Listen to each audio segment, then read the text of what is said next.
Amma ba'du, para bapak, para ibu, sederek sedaya hadirin jamaah Masjid Al-Hidayah ingkang dirahmati Allah Subhanahu wa taala.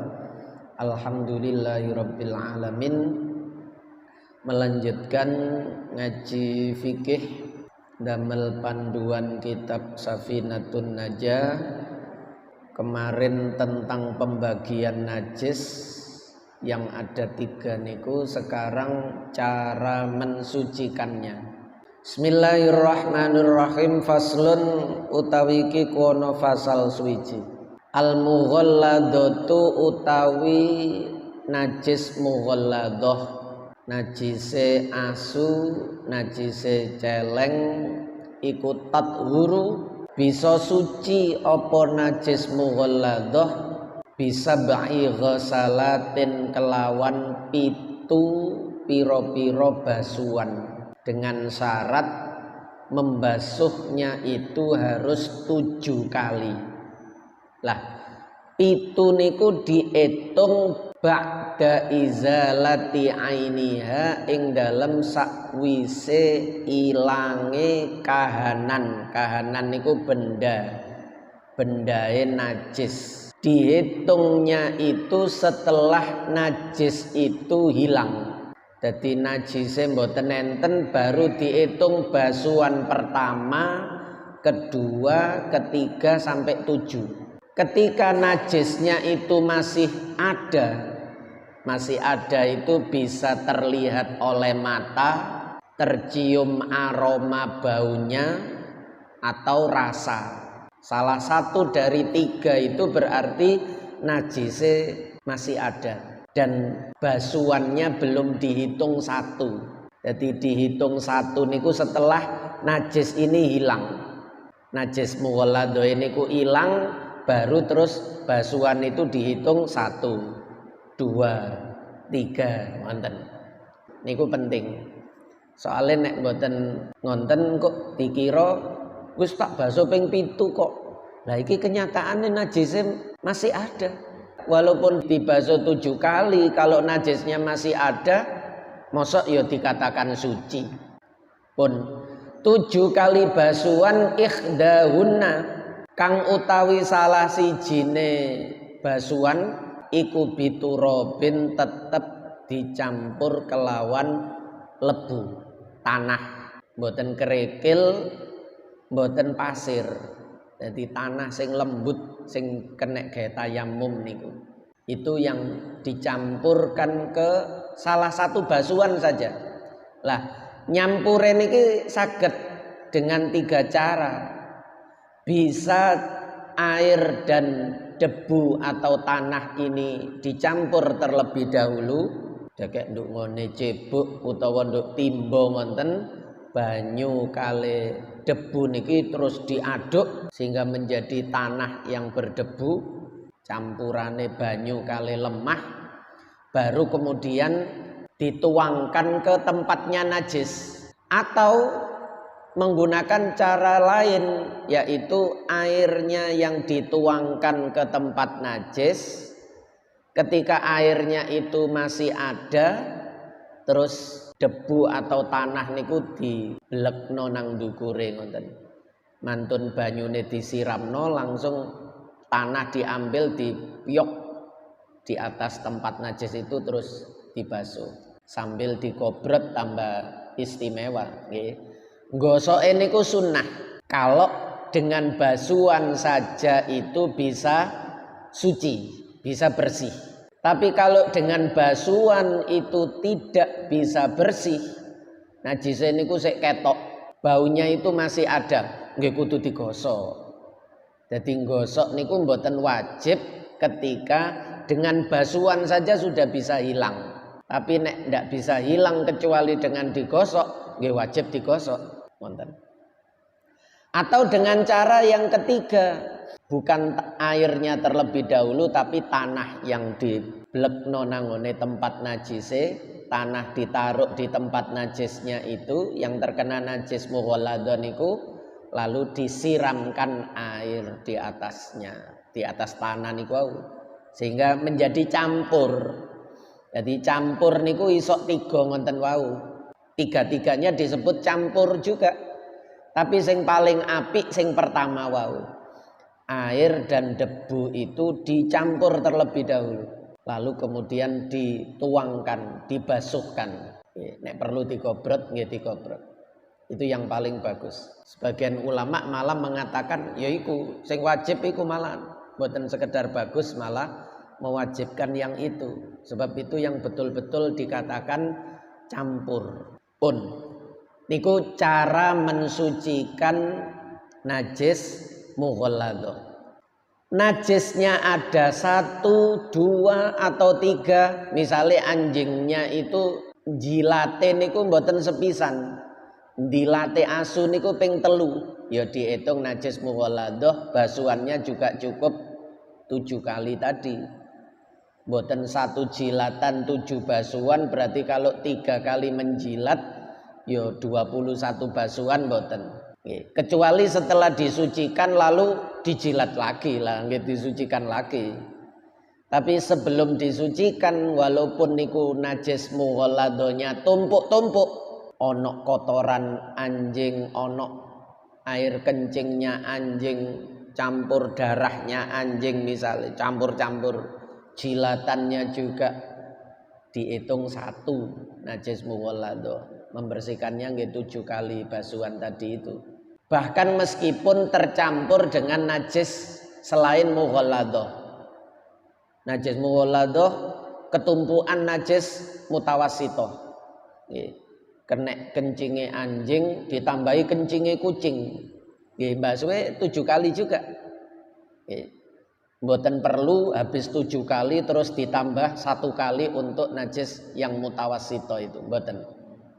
Jadi yang paling banyak itu sudah mencukupi, sehingga yang sedikit tidak perlu dilakukan. Lah kali sing budhek niku mboten kecampuran debu.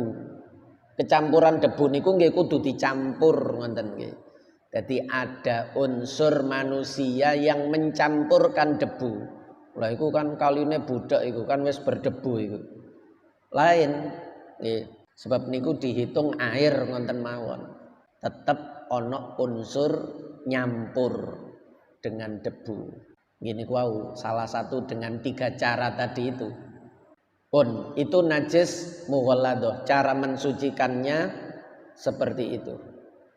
Sekarang najis mukhaffafah, cara mensucikan bagaimana? Najis yang ringan. Wal mukhaffafatu lan utawi najis mukhaffafah iku tathuru bisa suci apa mukhaffafah birosil ma'i kelawan nyipratake banyu. Niki bedane kali ghusli. Kalau membasuh itu airnya harus mengalir. Tapi nek ten mriki nyiprati tok, piyok banyune mboten kudu mili, tapi ada syarat, nanti jangan salah paham. Niki birosil ma'i kelawan nyipratno banyu piyok alaiha ing atase najis mukhaffafah ma'al ghalabati niki lho nggih. Sarta ngelendeh, maksude menang antara banyu sing dicipratno dengan pipise bayi niki luwih akeh banyu sing dicipratno niku ma'al ghalabah. Mboten sekedar diciprati tok, tapi prakteke pipise luwih akeh. Mulane sing paling aman niku ya masih ya mukhaffafah, wis tetep dibasuh mawon niku wis paling aman nggih. Wong atase mbasuh mawon.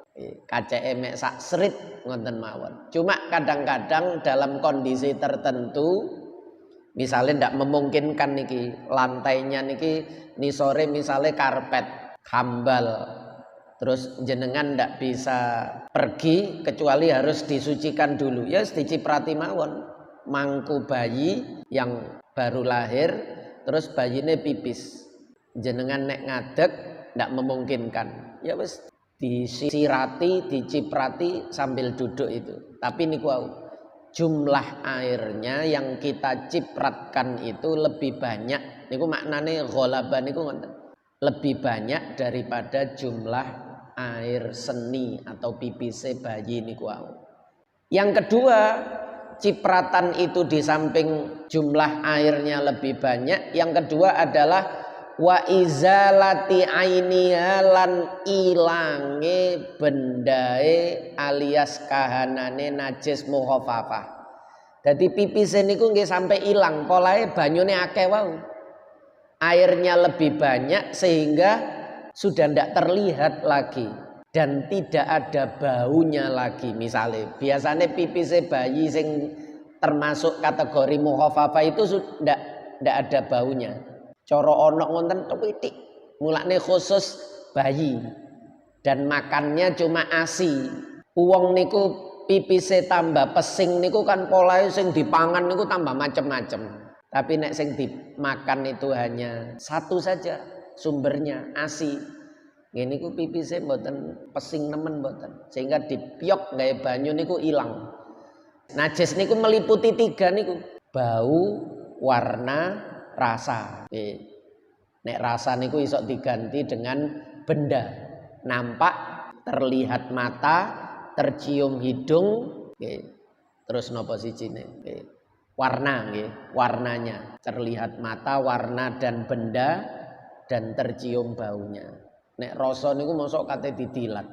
Rasa niku biasanya di air niku. Karena ndak sengaja ketika kita berkumur terus loh banyune kok ngene rasane. Wah, iki kena pipis iki. Nah, ngonten niku kan dimakfu. Tapi kita merasa ada perbedaan rasanya air. Berarti niku berubah. Karena ada najis. Niku contohnya rasa niku ngonten air. Mboten kok terus didilat. Saya ono apa enggak? Nggih mboten. Mosok najis didilat. Niku nek nang banyu ndak sengaja ketika kita kumur konangan. Oh iki kena najis iki. Rasane kok ngene siji. Jadi najis mukhafafah itu sebenarnya cara mensucikan seandainya tidak dibasuh, diciprati air saja sudah cukup. Tapi dengan catatan dua itu, najisnya hilang dan jumlah air yang dicipratkan itu lebih banyak. Niku ma'al ghalabah dibandingkan jumlah air seni atau pipise bayi laki-laki di bawah 2 tahun konsumsi makanannya cuma ASI pun itu najis mukhafafah. Sing aman nggih dibasuh mawon nggih wong kacek titik mawon. Malah luwih gampang basuh cara kula nggih. Nyiprati niku malah luwih angel. Gampang basuh digrojok biar ngoten. Beres pun. Sekali basuhan wis selesai. Sekarang wal mutawassithatu lan utawi najis mutawassithah, cara mensucikan. Kalau kemarin jenisnya. Sekarang cara mensucikannya. Iku tangkosimu kebagi apa mutawassithah ala kismaini ing atase rong bagian. Najis mutawassithah dibagi dua. Ainiyatun nyatane najis ainiyah, najis yang nampak. Nampak niku nggih 3 tadi itu. Ada warna, bau, rasa. Niku nampak. Berarti niku kategori ainiyah. Wa hukmiyatun yang kedua najis hukmiyah. Najis hukmiyah niku sebenarnya najisnya ndak nampak, tapi tetap dihukumi najis. Kenapa? Karena belum pernah dibasuh.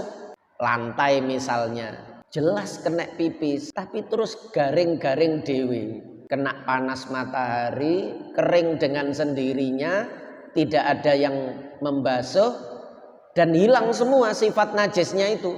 Benda, warna, baunya itu ndak ada.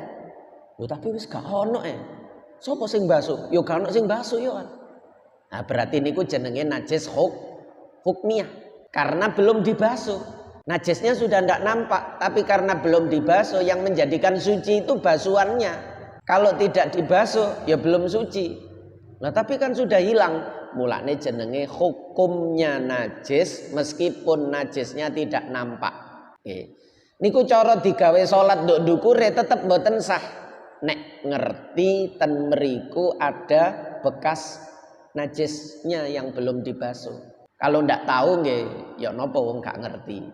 Karena masih dihukumi najis, tidak boleh dibuat sholat di atasnya, kecuali dilemei sajadah atau tikar. Kemudian kita sholat di atas sajadah atau di atas tikar karpet, mboten napa-napa, karena yang kita injak bukan lantai yang najis, tapi sajadah utawa tikar tadi itu. Mboten napa-napa. Paling cuma makruh ngoten mawon. Salat pas ngencengi najis niku hukumnya sah tapi makruh. Kados jenengan misale pas sujud dadak ketok ana kotoran ngoten nggih. Mbo lawa, mbo burung, kotorane burung terus plok. Jenengan wis kadung sujud ten mriku tinggal menghindar mawon, sing penting enggak kesentuh, salate sah. Yang ndak boleh itu kalau diinjak, disentuh, lah niku batal salatnya. Pun najis mutawasito dibagi dua, ainiyah dan hukmiyah.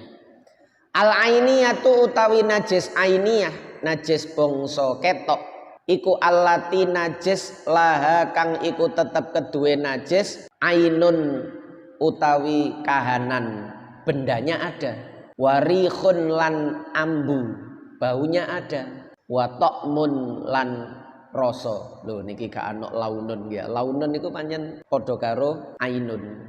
Terlihat benda najis atau terlihat warna najis. Warna niku nggih terhitung benda najis.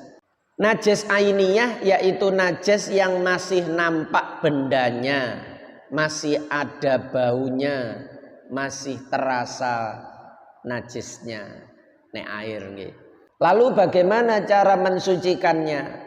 Fala buddha, mongko ora kena ora, wajib harus min izalati launiha. Lho ganti launiha nggih. Min izalati launiha, saking ngilangake wernane aine wau niku najis mutawassito sing ainiyah. Warikhiha lan ambune roih, warikhiha lan ambune najis, wa ta'miha lan rasane najis. Tiga-tiganya itu harus betul-betul hilang baru dinyatakan suci. Hilangnya dengan basuhan. Terakhir niku basuhan. Misalnya jenengan ambil dulu najisnya, diambil dengan tisu atau dengan lap basah, tisu basah terserah. Itu cara mensucikannya begitu. Jadi pertama kita ambil najisnya, sebab kalau najisnya tidak kita ambil lalu kita basuh justru melebar. Najisnya niku tambah merantak nang kiwa tengene sing mboten kena najis malah dadi kena najis. Jadi najisnya kita ambil dulu, sisa-sisanya juga kita bersihkan. Kalau di situ ada bekasnya, warna, bau, cara sak mangke nggih gawe sabun. Setelah hilang area yang terkena sabun tadi, sebab sabun itu belum mensucikan, dia baru bersifat mengambil najis, menghilangkan najis, belum mensucikan najis. Sebab najis hilang itu belum tentu suci. Jatuhnya hukmiyah tadi niku, nggih. Jadi najis hilang itu belum tentu suci kalau belum dibasuh. Jadi nek cuma dengan lap basah, dengan sabun, belum ada basuhan air yang suci mensucikan, maka statusnya itu hilang najisnya. Yang tadinya najis ainiyah menjadi najis hukmiyah. Nah, tinggal basuh. Mulane najisnya diambil dulu, terus basuhan sabun, usapan sabun waktu ngeresiki dengan sabun itu jangan diperlebar, biar basuhannya nanti juga tidak terlalu banyak. Semakin sedikit niku lebih memudahkan, sehingga cukup dengan air yang sedikit sudah cukup, mboten mubadzir. Tapi nek gosoke niku srot wong asale najise kena titik, gosoke melebar srot oleh najise tambah nganan ngiri harus dibasuh semuanya niku boleh nih. Tapi kalau hanya sekitar wilayah yang terkena najis saja, nanti basuhnya ya cuma itu saja sudah cukup. Karena statusnya sekarang menjadi hukmiyah. Nah niki berikutnya niku carane ngoten. Terutama karpet ngoten niku lho nggih. Dadi jenengan mboten perlu ngumbah seluruh karpetnya. Karpet satu ruangan niku terus digulung diumbah kabeh. Padahal yang terkena cuma bagian sedikit saja. Ya bahkan karpetnya ndak perlu dilepas, diambil, cukup di tempatnya itu. Najisnya kita ambil dengan lap atau apa sampai bersih, paling nanti tersisa baunya dan warna kalau memang ada. Lalu kita kasih sabun. Sabun nopo sing paling bagus ngilangno bau misalnya. Setelah itu kita ambil, kita lap kering. Sabun-sabun itu kita lap kering pun tinggal dibasuhno grojok sesuai area yang sedikit tadi itu sudah suci. Genangan air kalau ada itu tinggal kita keringkan dengan kanebo misalnya, atau kita kasih kipas angin. Misalnya tidak perlu dijemur di luar, cukup dengan kanebo kering lalu dikasih kipas angin, sudah suci ini kupunan. Air yang terakhir dibasuh ketika najisnya sudah hilang diambil dengan sabun itu status airnya juga suci. Jadi ghusalah najis hukmiyah, basuhan air yang terkena najis tapi tidak menyebabkan airnya itu berubah. Baik berubah warna, bau, rasa atau volume. Itu status air ghusalah namanya itu suci. Meskipun tidak mensucikan. Itu jenenge mustakmal. Nggih koyok ngenten niku jenenge mustakmal. Mustakmal itu kan ada dua. Air bekas basuhan najis yang seperti itu najis hukmiyah. Nek najis ainiyah nggih mboten mustakmal niku mutanajis. Airnya masih ada najisnya, wong najise sik campur karo banyu. Yo airnya turut pula menjadi mutanajis. Tapi kalau najisnya sudah ndak ada karena sudah diambil dengan sabun tadi, lalu kita basuhkan air, basuhan ini tidak menjadikan air berubah bau warna rasanya karena najis, sehingga air ini hukumnya suci tapi tidak mensucikan. Jenengan jempok tangannya jenengan mboten najis, tapi kalau airnya itu kita pakai untuk mensucikan yang di karpet itu tadi ya ndak bisa, karena itu tidak mensucikan. Suci saja tapi tidak mensucikan pun itu najis ainiyah. Caranya begitu. Jadi mboten sulit. Nek digolong kabeh karpete nggih berat, nggih. Karpete antep pisan, luas. Padahal najisnya cuma sedikit. Nah, repot mangke. Islam niku gampang. Bu'istu bil hanafiyatis samhah. Nek rumiyin zaman Nabi Musa rumiyin najis itu ndak di zaman Nabi terdahulu Bani Israel dulu nggih. Najis itu tidak bisa disucikan. Jadi kalau terkena baju, ya baju itu harus digunting. Syariat terdahulu itu begitu. Ini termasuk kemudahan dari Allah kepada umatnya Nabi Muhammad SAW. Isok dibasuh.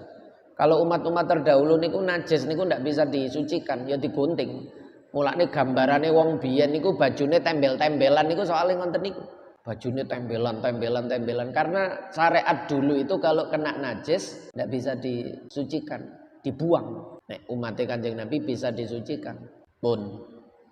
Wal hukmiyatu lan utawi najis hukmiyah, najis tapi sifatnya najis sudah tidak ada, bendanya, baunya, warnanya tidak ada, padahal belum dibasuh. Niku jenenge hukmiyah. Secara hukum dikatakan najis, walaupun benda atau wujud najisnya itu tidak nampak. Iku allati najis la launa kang ora ana werna iku maujud, wala raikhalan ora ana bau gondo nek biyen maknane. Ora ana gondone iku maujud, wala ta'malan ora ana rasa iku maujud, ndak ada warna, ndak ada bau, ndak ada rasa. Padahal belum dibasuh. Ya napa cara mensucikan? Ya kari ngrojok mawon yakfika. Mongko nyukupi ing sira apa jaryul mai ngilekno banyu, mengalirkan air. Nggih ngrojokno niku maksude. Alaiha ing atase najis hukmiyah. Cukup disiramkan air di atasnya satu kali saja. Sesuai area yang dimaksud terkena najis hukmiyah tadi itu. Selesai. Statusnya sudah suci. Airnya niku ghusalah. Suci tapi tidak mensucikan. Dilap kering, dikipas pun selesai. Jenengan sholat di atasnya sah sholatnya. Karena tempat itu sudah dihukumi suci sekarang. Soalnya wis dibasuh. Nek durung dibasuh nggih sik dihukumi najis. Namanya najis hukmiyah. Mantan nggih. Jadi ada 3. Mughalladah, cara mensucikannya dibasuh 7 kali dengan air, salah satunya dicampur dengan debu atau tanah. Yang kedua mukhaffafah, iki nek cara madzhab Syafi'i najis, air kencingnya bayi laki-laki itu Nek cara madzhab Hambali mboten najis. Nggih. Pipise bayi sing dimaksud mukhaffafah niki lho cara madzhab Hambali niku ndak najis. Tapi nek madzhab Syafi'i najis wong pipis kok gak najis ya opo sih? Nggih najis. Yang ketiga mutawassito ada dua. Ainiyah sampai hilang benda najisnya terlebih dahulu baru dibasuh. Yang hukmiyah langsung dibasuh saja wong ndak ada benda najisnya. Warna baunya juga ndak ada. Pun faslun utawi iki kono fasal suwiji. Aqallul haidi utawi luwe kedhike haid. Perempuan yang sudah berusia minimal 9 tahun Hijriah dalam keadaan sehat keluar darah dari kemaluannya paling sedikit niki 1 hari 1 malam, paling banyak 15 hari niku definisinya haid, menstruasi datang bulan. Jadi darah yang keluar dari kelamin perempuan minimal usia 9 tahun Hijriah dalam keadaan sehat. Soalnya nek mboten sehat namanya istihadah. Paling sedikit 1 hari 1 malam, 24 jam, paling banyak 15 hari. Niku namanya haid. Termasuk kategori hadas besar. Bahkan lebih besar daripada junub.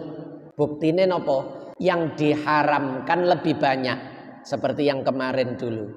Nek junub haramnya cuma 6. Nek haid sama dengan nifas niku haramnya 10.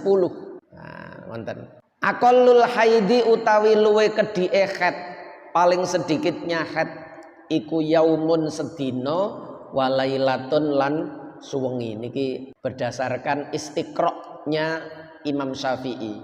Jadi harus ada batas yang ditentukan. Al-adah muhakkamah. Kebiasaan itu bisa dijadikan dasar untuk mengambil keputusan. Akhirnya Imam Syafi'i istiqra' sebab nek mboten ngonten kok sulit.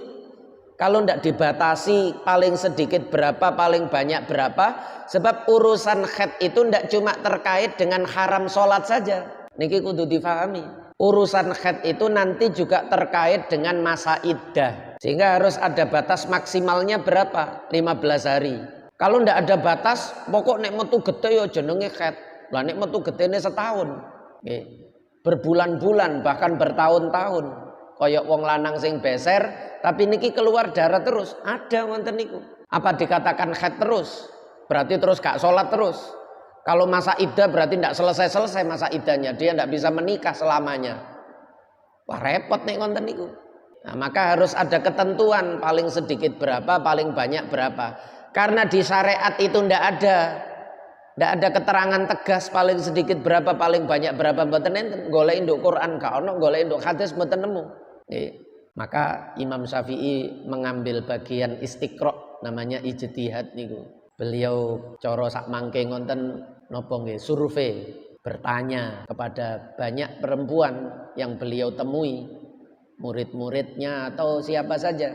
Dari situ beliau mengambil kesimpulan bahwa haid itu paling sedikit yang beliau temui itu ada yang sehari semalam dan yang paling banyak itu 15 hari. Di luar ini tidak dianggap, meskipun kenyataannya memang coro di laboratorium di lab ngonten yo darahnya betul-betul darah haid sama jenisnya misalnya. Tapi niki urusan fikih, nggih. Boleh urusan lab mengatakan ini darah haid, tapi urusan fikih tetap gawe rambu-rambu paling sedikit 1 hari 1 malam, paling banyak 15 hari. Karena ini terkait dengan keputusan untuk kapan dimulai sholat, kapan dilarang sholat, kapan suami halal kumpul istri, kapan suami haram kumpul istri. Lah nek kudu dilebno sik lak repot ya. Iki gak iso iki kudu dilebno sik bener darah atau enggak iki. Wah repot mangke ngonten niku menyusahkan. Maka diambil batasan 1 hari 1 malam paling sedikit, paling banyak 15 niku maksudnya untuk memudahkan dan untuk kepastian hukum. Itu termasuk perangkat-perangkat hukum yang dibutuhkan saat mau mengambil keputusan. Oh iki haid, oh iki suci. Sebab istihadah itu termasuk bukan haid. Dia cuma hadas kecil saja. hanya keluar darah tapi tidak dianggap haid karena lebih dari 15 hari niku bukan haid sehingga tetap wajib sholat. Cara dikumpuli sing lanang nggih mboten haram nek tega nggih. Nek tega wong istighadah niku sakit, bojone lara dikumpuli. Tapi sebenarnya tidak haram karena tidak haid, cuma ya dolim. Dolime iku iso dadi haram. Bukan haram karena ngumpuli bojo haid, tapi haram karena berbuat dolim. Bojone lara dikumpuli tambah lara nemen. Jadi paling sedikitnya haid itu yaumun walailatun wa ghalibu sehari semalam alias 24 jam. Wa ghalibu utawi kaprai haid. Kaprai niku umume kebanyakan. Bisa ditanyakan ten ibu-ibu niku. Roto-roto iku situn 6 au sabun utawa pitu. Umumnya itu kalau ndak 6 ya 7, ya kadang-kadang 5 barang. Cuma akeh-akeh niku sak monten.